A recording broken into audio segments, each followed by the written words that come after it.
My mom looked me in the eye and said, "Your brother needs this house more than you do." I held up the deed and told her, "Then he can enjoy it from somewhere else," before handing over the notice that sent them packing. The worst part was that she said it like she genuinely believed she was being reasonable. She was standing in my kitchen with her purse still on her shoulder. My brother was leaning against the counter like he had already won, and I was holding the deed folder I kept in the fire safe under my desk. I remember looking at both of them and feeling this weird calm settle over me, the kind that only shows up when something finally makes sense after months of not making sense at all. At that point, I had not yet put every piece together. I just knew they had crossed a line. I knew it because my mom had never once asked me what I wanted. She had only ever asked me what I was willing to give up. I bought that house when I was 31, after years of living in apartments with paper-thin walls and broken heat and landlords who acted like every repair request was a personal insult. I had been saving since I was 24. I worked a boring office job during the day and did freelance computer repair at night and on weekends. I skipped vacations. I drove an old car until the air conditioner died and I still kept driving it. I ate cheap food and I tracked every expense in a spreadsheet because I had finally gotten sick of being broke in a way that felt permanent. The house was not flashy. It was a plain 3-bedroom in a neighborhood where half the driveways had beat-up pickup trucks and the other half had minivans with soccer stickers on the back windows. It had a small front porch, a little patch of grass that I had to mow myself, and a garage that smelled like old paint and summer dust. To me, it looked like freedom. To my family, it looked like a resource. I did not understand that right away. At first, I just thought they were being family. My brother Eric had always been the one who needed things. That was the story in our house. He needed extra help with school, extra help with rent, extra help after jobs, extra help after bad decisions, extra help after every breakup, and extra help anytime somebody else got tired of helping him. My mom called it being supportive. My dad used to call it enabling, usually right before mom told him he was being mean. When my father was alive, he had a way of cutting through the noise with one sentence. After he died, the house got a lot quieter and a lot more unfair. Eric was 4 years younger than me. He had been the funny one, the athletic one, the one my mom worried about more. I was the dependable one, the one who stayed late at work, the one who remembered birthdays, the one who brought his own lunch, the one who paid his own bills, the one people assumed did not need as much. That part mattered later because it became the excuse everyone used when they wanted me to give something up. I had owned my house for about a year and a half when Eric called me the first time about his apartment. He had just gone through a messy breakup with his wife, and from what I was told, the whole thing had been ugly for everybody. He had missed a few rent payments. He had argued with the landlord. He had not found a new place fast enough. He needed somewhere temporary while he got back on his feet. That was how it was presented. Temporary, a few weeks, maybe a couple of months. I told him yes because I was trying to be a decent brother and because I had the extra bedroom sitting empty. I made a few rules. He would pay a small amount toward utilities. He would clean up after himself. He would not treat my house like storage. He would keep looking for his own place. He agreed to all of it. So did my mom. When she called the next day to say she wanted to stay for a little while too. She said it was to help Eric settle in. She said he did better when she was around. She said it would only be until things calmed down. I should have known right then that the word temporary in my family meant the same thing as the word optional. The first few weeks were not terrible. Eric kept mostly to the spare room. Mom made a lot of soup and reorganized my cabinets without asking, which I hated. But I let it go because I was trying not to start a war over bowls and spices. Then little things started shifting. A pair of Eric's boots appeared by the back door. A stack of his mail sat on my counter. Mom started telling me what groceries I should buy because Eric did not like certain brands. The TV remote started living on the side table by the couch instead of where I kept it. I would come home from work and find his truck parked in my driveway, and my own space used like it had always belonged to somebody else. I kept telling myself it was an adjustment period. I kept telling myself I was being sensitive. I had not yet learned that people who plan to take things from you often begin by making you feel rude for noticing. Eric found a part-time job a couple of towns over, then another one after that, and neither lasted very long. The first was because he was late too many times. The second was because he argued with a supervisor. The third was because he decided he did not like the hours. Each time he lost something. My mom came at me with the same look on her face, the one that made her seem tired and disappointed before the conversation even started. She kept acting like my house was the solution to all of it, not my house as in my home, my house as in the thing that could be reassigned. The first time she really said it out loud, we were cleaning up after dinner. I was washing dishes. Eric was on his phone at the table. Mom was drying silverware with one of my good towels.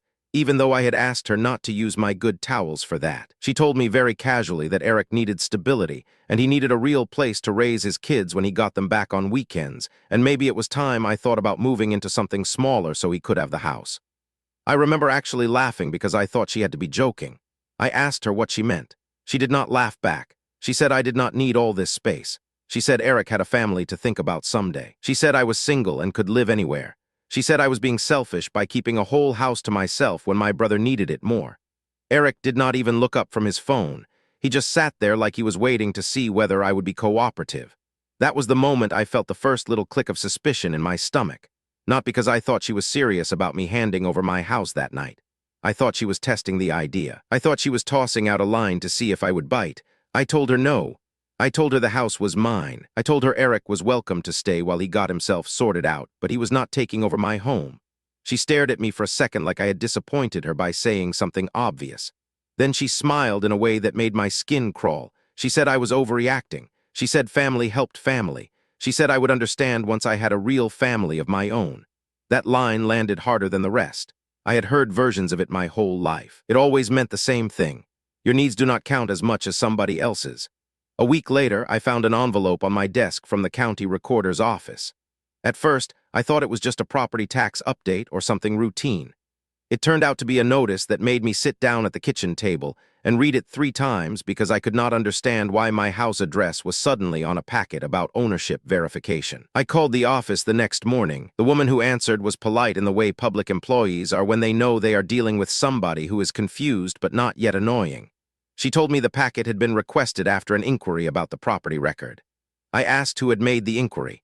She could not tell me over the phone. She told me I could pull the public records myself if I wanted the full file. So I did.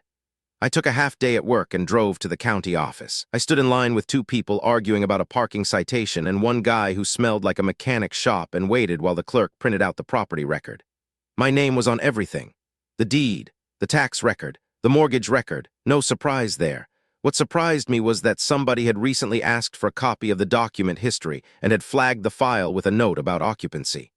The note was vague, but the timing was wrong enough to bother me. It had happened a few days after Mom had made the comment about Eric needing the house. I started putting pieces together in the car on the way home.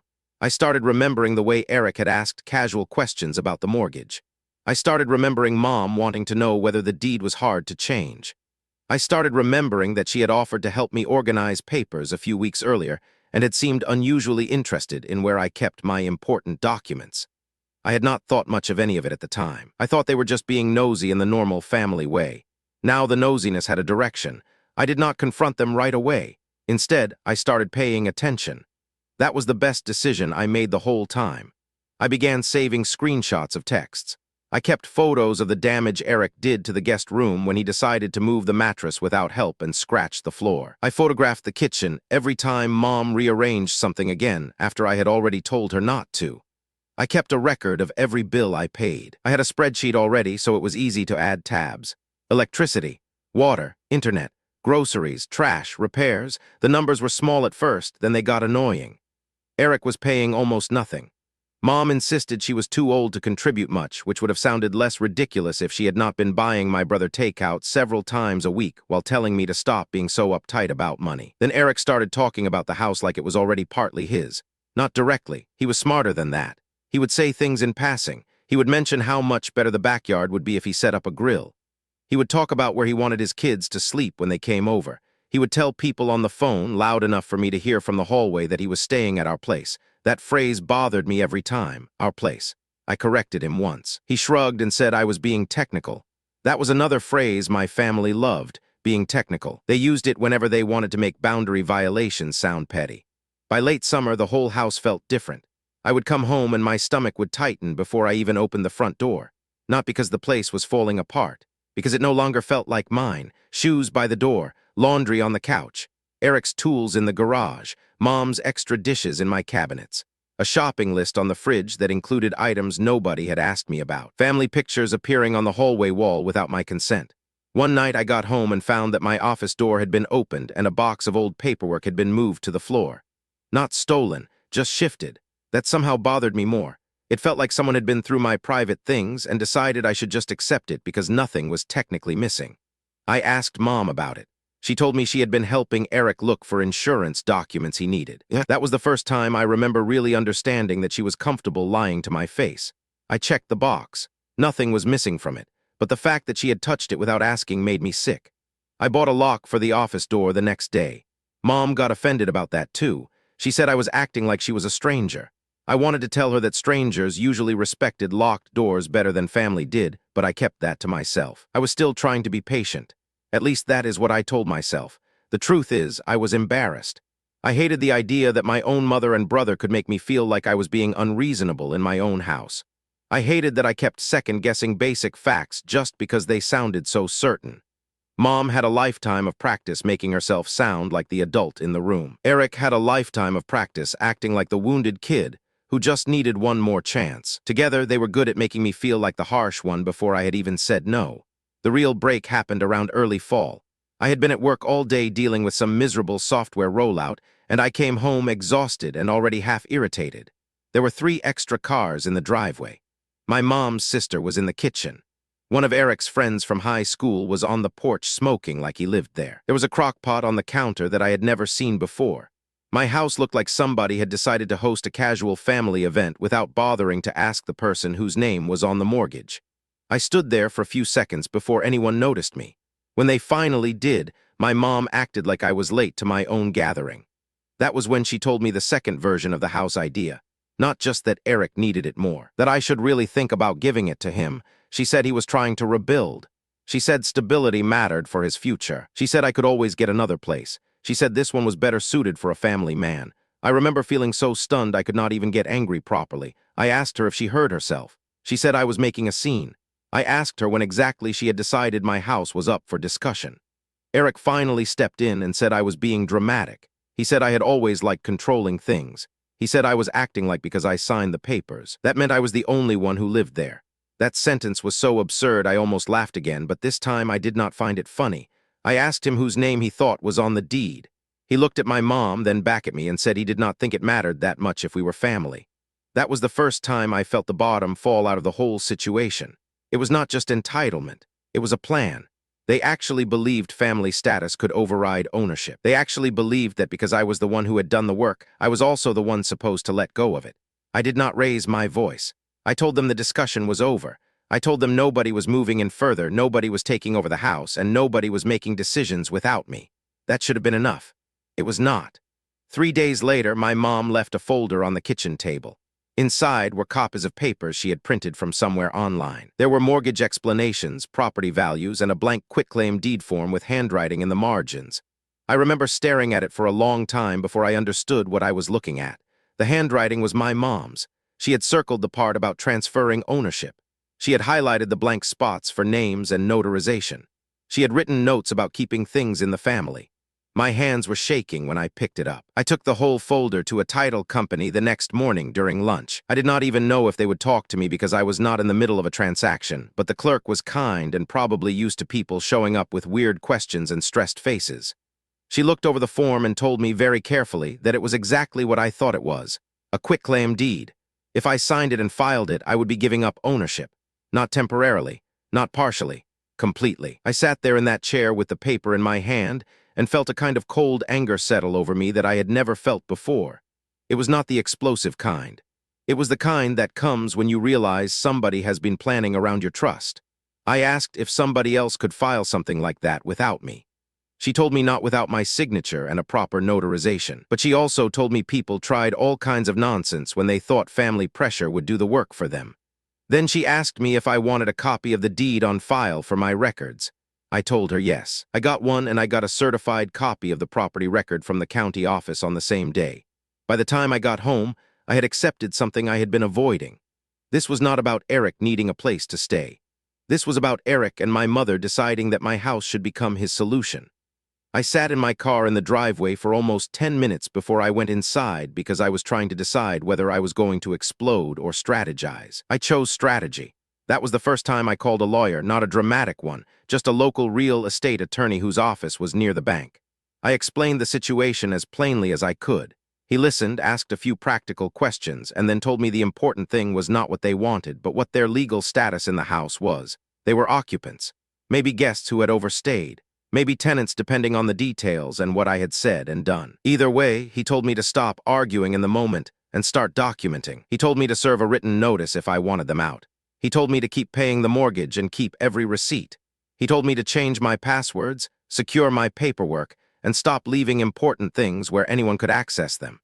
He also told me to stop discussing ownership with them verbally because people who think they are entitled to your property will lie about what was said later. That advice should have made me feel better. Instead, it made me feel like I had been walking around with my front door open while pretending not to notice the wind. I spent the next week making copies. I scanned everything: the deed, the mortgage statement, the tax bills, the title company copy, the folder with the quitclaim form, the county record printout, the texts from my mom and brother, the notes I had been taking about bills and utilities and repairs. I moved the most important papers into a lockbox at the bank. I changed my passwords. I put a new lock on my office door and a deadbolt on the back entry. I did all of that while Eric and Mom acted like nothing was wrong. That part still amazes me when I think about it. They had enough confidence to pretend the tension did not exist because they were used to me being the one who kept things smooth. I was the one who usually absorbed the discomfort.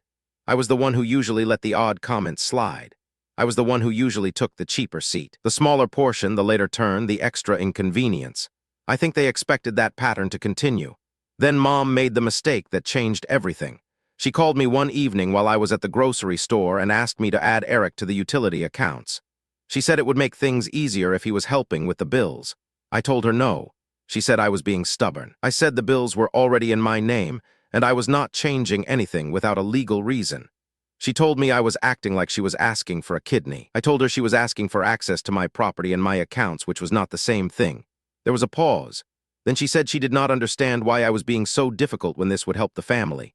That phrase again, help the family. The way she said it made it sound like my own house was a communal asset that I was selfishly hoarding.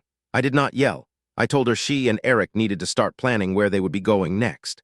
I told her I was serious. I told her they had 60 days if they wanted to make it easy and avoid formal eviction. That was the first time she got quiet in the way angry people do when they realize you have stopped playing the role they wrote for you. She hung up on me. 2 hours later, Eric sent me a text saying I was embarrassing Mom and making things harder than they needed to be. I took a screenshot. The next day, I printed the notice to vacate. I had not decided exactly when I would hand it over, but I had it ready. I also made a folder with every document I might need if things went sideways. The lawyer had advised me that if they refused to leave, I should be prepared to file an eviction through the local court. I hated that it had come to that. I really did. The idea of putting my own brother through a legal process because he would not respect a boundary made me feel awful. But the alternative was to let him keep creeping deeper into my life until I was the one who had to move. That part is hard to explain to people who have never had family members turn every kindness into an obligation. Once you realize they are counting on your guilt, everything gets weird. Even your good memories start to feel contaminated. Around that same time, I started noticing that Eric was talking to people about the house in a way that did not match the truth. One of our cousins mentioned, completely casually, that it was good Eric was finally getting settled because moving was hard enough without kids. I asked what she meant. She said Mom had told her Eric was basically taking over the house because I was planning to downsize. I nearly dropped my coffee. I asked who had told Mom that. She shrugged and said she did not know. Then she added that everybody understood it was better for a man with children to have the home. I went home after work and sat in my truck in the driveway again because I suddenly understood just how far this had spread. Mom had been telling relatives I was leaving. Eric had probably been repeating it. They were building a fake reality around my property and assuming I would eventually just go along to keep the peace. That was the moment I stopped feeling mostly hurt and started feeling mostly determined. I was done being the person whose silence got used against him. The final push came from something small, which is usually how these things happen. I got a mailer from the lender offering a refinance consultation. Nothing unusual, except it was addressed to the house with my name and Eric's name underneath it in smaller print. I had never added him to anything. I had never told any lender to include him. That meant somebody had been using my address and his name together on paperwork somewhere. I called the number on the mailer and asked how they had gotten his name. The rep could not give me much, but she confirmed the inquiry had come from a generic online pre-approval form. I had a bad feeling immediately. That night, while Eric was in the bathroom and Mom was watching some crime show, in the living room, I checked the browser history on the family tablet she liked to use when she stayed over.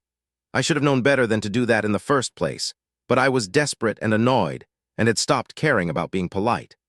There were tabs open for mortgage calculators, home equity loan information, and a page about transferring property within a family. There was also an email draft from a free account that had not been sent yet. It was addressed to a lender. The content was vague, but it talked about needing help with a family property and a possible refinance after ownership transfer. I did not need an advanced degree to understand what they had been trying to do.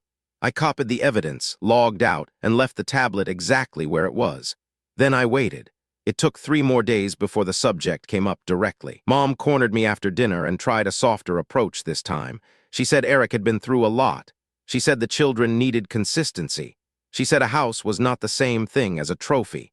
She said I should be the bigger man and let my brother settle there while I found another place. She even said she would help me move. I remember looking at her and feeling deeply tired. I asked her if she really believed I should hand over the house I had spent years earning because Eric had made bad choices and she had decided those choices were my responsibility. She told me I was twisting everything. I told her I was not twisting anything. I told her she had already printed transfer papers. I told her I had already checked the county records. I told her I knew exactly what she had been asking for. Eric came out of the hall like he had been waiting for his cue. He said I was making Mom cry. He said I was acting bitter over nothing. He said I did not even use half the house. That part made me laugh out loud, which apparently offended him more than if I had yelled. I told him he was right about one thing. I did not use half the house. I used all of it because I paid for all of it. Then I told them both that if they wanted to stay, they needed to start paying market rent under a written agreement, and they needed to stop pretending they had some moral claim to my property. Mom actually looked shocked by that. Eric looked insulted. Neither of them accepted it. Instead, they doubled down. They told more family members I was unstable. They told people I was obsessed with paperwork. They told people I was threatening to throw them out over a misunderstanding. One aunt called me and tried to mediate. An uncle texted me about being generous.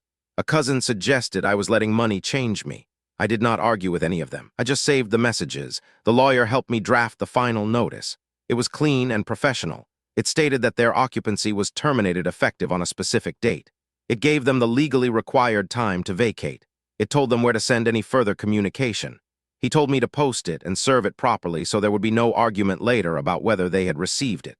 The day I printed it, I felt more nervous than I expected. Not because I doubted I was right, because I knew the second I handed it over, whatever false version of my family I had been pretending was still possible would collapse completely. That is a strange kind of grief. You are not just losing people. You are losing the version of them that you were hoping might still exist. I waited until a Saturday morning because I knew they would both be home. Eric was in the living room watching sports. Mom was at the kitchen table sorting coupons like she had no idea a storm was coming. I walked in with the envelope in my hand and the deed folder in the other. They both looked up at me. My mom asked what was in the envelope. I told her it was the notice. Eric's face changed immediately. Mom tried to say she was sure we could work something out. I told her we already had. I told them they had until the date on the notice to leave. Then Mom said the line that still rings in my head every time I think about that morning. She looked me right in the eye and said Eric needed this house more than I did. Not maybe, not sometimes, not under special circumstances. Needed it. Like that settled it. Like need was a legal category. Like my years of work, my mortgage payments, my taxes, and my name on the deed were just background noise next to her opinion about who deserved what. I looked at her for a long second. Then I held up the deed folder and told her, as calmly as I could manage, that if he needed a house that badly, he could enjoy one from somewhere else. I put the notice on the table. I did not throw it. I did not shove it. I just placed it down between the coupons and the coffee mug and let the paper do what my voice no longer needed to do. Eric stood up so fast his remote hit the couch. He started arguing about fairness and family and how I could not really do this. I did not let myself get dragged into it. I told him he had already been given warnings. I told him they had made their choice when they tried to pressure me into signing away my property. I told them both that if they did not leave by the deadline, I would file in court. Mom stared at me like I had become a stranger. Maybe I had. Maybe that was the part of me that had finally grown up. They did not pack that day. Of course they did not. Instead, they spent the next week acting offended and surprised and tragic in rotating shifts. Mom made loud comments about betrayal. Eric slammed doors. Both of them started calling relatives in what was clearly an attempt to shame me back into compliance. The thing they did not seem to understand was that once I had the notice and the documentation, the emotional pressure stopped mattering nearly as much. I had crossed the line from family argument into legal process. That gave me a kind of peace I had not expected. The lawyer filed the eviction when they still had not made serious plans to leave by the halfway point. He handled the paperwork. I delivered the copy. That was the envelope I handed over on the final morning, the one that actually sent them packing. It was colder than the first notice, more official, less room for interpretation. When I gave it to them, Mom asked me if I was really going to put her and Eric through court. I told her they had already put themselves there. She called me heartless. I told her I had been generous for months. I told her generosity was not the same thing as surrender. I told her I wanted my home back. That was the truth, not revenge, not punishment. I wanted the house that I paid for to belong to my life again instead of theirs. What followed was a miserable few days of boxes, muttering, and pathetic attempts at negotiation. Eric suddenly became very interested in compromise. Mom suddenly discovered she might have been too harsh. Neither of them apologized in any meaningful way. They mostly just tried to make leaving sound like something I was forcing them to do without reason. I stood there while they packed because I knew better than to leave them alone with my things. I had already moved the important papers out. I had already changed the office lock. I had already photographed the rooms in case they tried to claim damage later. I was not being paranoid anymore. I was being careful. At one point, I found Eric trying to take a small chest freezer I had bought with my own money and kept in the garage. He claimed he had been using it for family food and therefore it was partly his. I showed him the receipt I had saved in my email and the statement where it was charged to my card. He backed off. That was another lesson. Family people get bold when they think you are too uncomfortable to challenge them.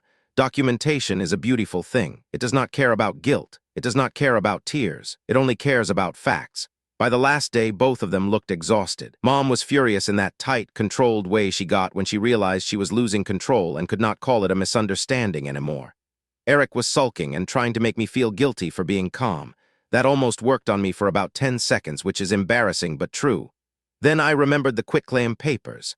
I remembered the browser history.